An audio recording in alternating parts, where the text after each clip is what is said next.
Hello viewers, আসসালামু আলাইকুম। আদা রসুন বাটা ছাড়াও যে মাংস রান্না এত মজাদার হতে পারে আমার জানা ছিল না।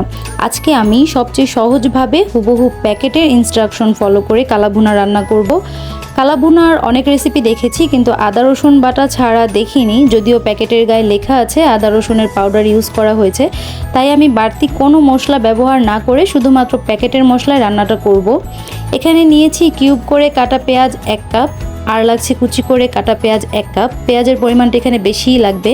ঝাল টমেটো সস লাগবে আধা কাপ। আমি এতটা ঝাল দিতে চাইছি না, এই জন্য টমেটো সসের সাথে রেড চিলি সসটা মিক্স করে আধা কাপ পরিমাণে নিয়ে নেব। আর লাগছে সয়া সস 2 টেবিল চামচ। সরিষার তেল লাগছে 250 ml বা 1 কাপ পরিমাণ। আর লাগছে কয়েকটা গোটা গরম মশলা, এটা লেখা ছিল না। রাঁধুনি রেডিমিক্স কালাভুনা মশলার প্যাকেটের ভিতর এরকম আরও 2টা প্যাকেট থাকবে। বড় প্যাকেটটা রান্নার শুরুতে আর ছোটটা লাগবে রান্নার শেষে। এখানে হাড় ছাড়া 2 কেজি গরুর মাংস পানি ঝরিয়ে নিয়েছি। 1 প্যাকেট মশলা 2 কেজি মাংসের জন্য একদম পারফেক্ট। আমি শুরুতেই বলেছি একদম প্যাকেটে যেভাবে লেখা আছে ঠিক সেভাবে আজকে রান্নাটা করব, তাই যতটুকু পরিমাণ লেখা আছে ঠিক ততটাই নেওয়ার চেষ্টা করেছি। এখন মাংসের মধ্যে দিয়ে দিলাম কুচি করে কেটে রাখা পেঁয়াজ, আর দিচ্ছি রাঁধুনি রেডিমিক্স কালাভুনা মশলার বড় প্যাকেটের যে মশলাটা তার সম্পূর্ণটাই এখানে লাগছে। এরপর দিচ্ছি সরিষার তেল। এখানে 250 ml সরিষার তেল বলেছে, কিন্তু আমার কাছে মনে হয়েছে তেলটা অনেক বেশি হয়ে গেছে, আর একটু কম দিলেও সমস্যা হতো না। যাই হোক না কেন, প্যাকেটে যেভাবে লেখা আছে আমি ঠিক সেই পরিমাণটাই দেব। আর দিয়ে দিচ্ছি 2 টেবিল চামচ সয়া সস। প্যাকেটে লেখা ছিল ঝাল টমেটো সস লাগবে আধা কাপ। আমি এতটা ঝাল করতে চাইছি না, তাই আমি নর্মাল টমেটো সস এবং রেড চিলি সস মিলিয়ে আধা কাপের মতো নিয়েছি। আপনারা টমেটো সসটা বাদ দিয়ে শুধু রেড চিলি সসটাই দিবেন, কারণ গরুর মাংস একটু ঝাল ঝাল হলেই ভালো লাগে। আর যেহেতু এখানে বাড়তি কোনো মরিচ ব্যবহার হচ্ছে না, তাই শুধুমাত্র ঝাল সসটাই আধা কাপ পরিমাণ দিবেন। লবণ দিয়ে দিলাম 2 চা চামচ। এবারে সমস্ত উপকরণ একদম মনের মাধুরী মিশিয়ে মাখিয়ে নিতে হবে। এর চেয়ে সহজ কালাভুনা রান্না আর কিভাবে হতে পারে। বাড়তি কোনো মশলা বাটার ঝামেলা নাই, এমনকি আদা রসুন বাটা পর্যন্ত লাগছে না। মাংসটা যেহেতু আমরা পানি ঝরিয়ে নিয়েছিলাম, তাই এখানে 1 কাপ পরিমাণ পানি দিতে হবে। একবারে বেশি পানি দেওয়া যাবে না, অল্প অল্প করে পানি দিয়েই রান্নাটা করতে হবে।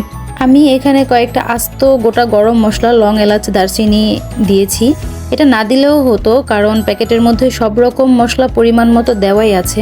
আমি এখানে আদা রসুন বাটা কিংবা পেঁয়াজ বেরেস্তা কোনোটাই দেব না, যেহেতু প্যাকেটে এগুলো লেখা নাই। তাই আমি দেখতে চেয়েছিলাম যে তারা যেভাবে রেসিপিটা লিখে দিয়েছে হুবহু সেইভাবে ফলো করলে রান্নাটা পারফেক্ট হয় কিনা। সম্পূর্ণ রান্নাটা ঢাকনা দিয়েই করতে হবে, চুলার মিডিয়াম হিটে রেখে।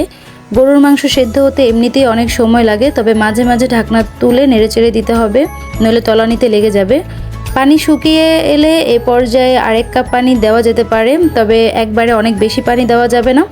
অল্প অল্প করে পানি দিয়েই সম্পূর্ণ রান্নাটা করতে হবে, যতক্ষণ পর্যন্ত না মাংসটা পুরোপুরিভাবে সেদ্ধ হয়ে যাচ্ছে। আমার এখানে মোট 2 কাপ পানি লেগেছে মাংস সেদ্ধ হতে।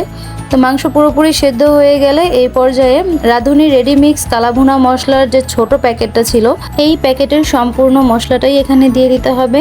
এটা রাঁধুনির গুঁড়া, কিন্তু আমি এখানে ধনে এবং জিরা গুঁড়ার একটা স্মেল পেয়েছিলাম। যাই হোক, মূলত এই মশলাটা দেওয়ার পরেই কিন্তু রান্নার রং বদলে যাবে। এই পর্যায়ে কিউব করে কেটে রাখা যে পেঁয়াজ ছিল 1 কাপ, সেই পেঁয়াজটা দিয়ে দেব। এরপর ভালোভাবে নেড়েচেড়ে মিশিয়ে নিয়ে এখানে আরও 1 টেবিল চামচ পরিমাণ ঝাল টমেটো সসটা দিয়ে আবারও মিশিয়ে আরও কিছুক্ষণ জাল করে নিতে হবে, যাতে পেঁয়াজের কাঁচা ভাবটা চলে যায়। তো ফ্রেন্ডস, দেখুন কত সুন্দর একটা কালার চলে আসছে। আপনারা চাইলে আরও কিছুক্ষণ জাল করে আর একটু কালো করে নিতে পারেন, কিন্তু আমার কাছে এই কালারটাই ঠিকঠাক মনে হয়েছে, তাই আমি আর জাল করব না।